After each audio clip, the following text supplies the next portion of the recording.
Welcome, YouTube, to an amazing episode of The Culture of Currency.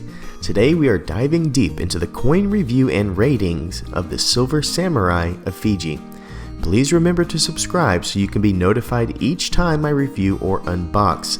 Before we talk about this coin, let's get to the nation of Fiji and the selected theme of this particular samurai.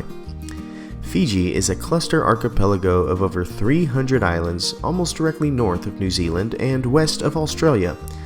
This is south of Tuvalu and north of Tonga. Two major islands, Viti Levu and Vanua Levu, sorry about that pronunciation, make up approximately 80% of their population.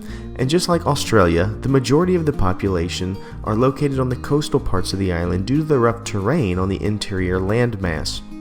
We have evidence that humans lived here since the 2nd millennia BC, but the British did as the British do, and placed a colony there in 1874, calling it their land until 1970 when Fiji became the Dominion of Fiji, which is just fun to say. In the 1980s, there were many military coups which caused stability problems and short bursts of peace that eventually led to a democratically elected president, yay for them, in 2014.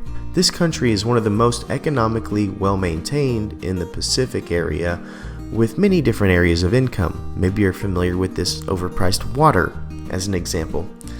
Now you understand some selected historical elements of Fiji, we can transition to the coin and maybe answer the question of why a Japanese samurai is on a coin of a nation that is closer to the South Pole than it is to Japan itself. You see on the front of this coin is an awesome example of Pacific life, and the coat of arms that pays tribute still to England. We have the golden lion holding a cocoa pod and St. George's Red Cross basically paying homage to England.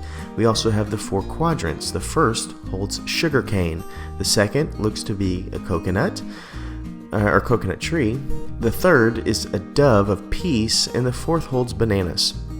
Sounds like a great shopping trip to me. The shield is held up by 2 indigenous people. Above it we have what looks to be a catamaran, and below we have a saying that's translated to "Fear God and honor the king." Now to the back of this coin, where we have the legendary samurai and man bun enthusiast Taira no Kiyomori. There's actually some elements that connect this samurai to Fiji.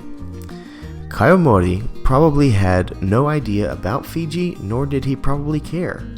While the medieval period was in full swing in Europe, Kiyomori was active in one of the 4 major samurai clans called the Taira.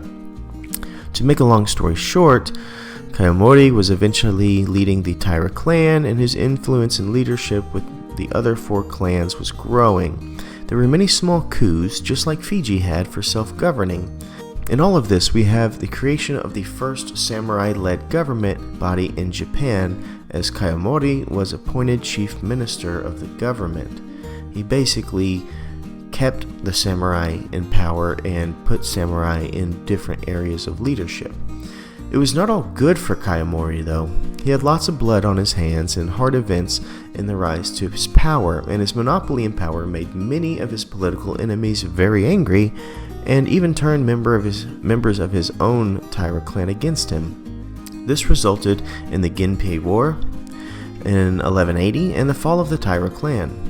The next year, Kiyomori fell ill, and legend has it that he suffered from a very severe fever and was visited at this time by visions of hell and ghosts of his fallen victims. As you can see, there are similarities in the struggle for the founding of democracy in Fiji. I think this may be why Kiyomori was selected for this coin. Now that you understand the significance of Fiji and the samurai, let's put it to our 60-point scale. On the front, you have the awesome coat of arms representing Fiji. We've already talked about the significance surrounding it. Outside of that, there are many different traditional Japanese patterns.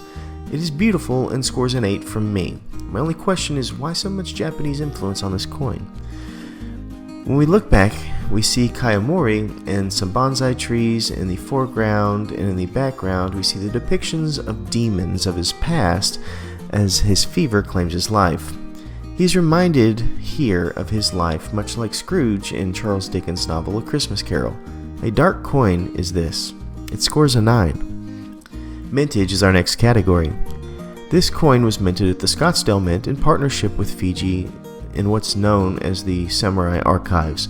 There were only 15,000 minted, which is very low and scores a 9 from me. When it comes to cultural significance, it's really hard for me to string samurai culture to Fiji. The only thing I could come up with is that both Kiyomora and Fiji had coups in their struggle for self-regulation. Unfortunately for this coin, it means that I have a very low score here, which is a 2. Collectability is our next category. I find samurai are even more collectible than ninjas for adults because we understand that history solidifies these giants in Japan, where ninjas are basically glorified by cinema. This is a beautiful coin overall, and is from a series that has a low mintage, so I think it has to score a 10. Uniqueness is our last category. This is the only Kiyomora coin I've ever seen, period. It is the only coin I've ever seen anywhere that feels quite like this and kind of carries this theme. So I score that a 10 as well, which brings our total for this Silver Samurai of Fiji to 48 out of 60. In conclusion, this is a great coin that will have a great following for collectors and a great addition to my collection. Thank you for watching, and as always, please stay classy and current with the culture of currency.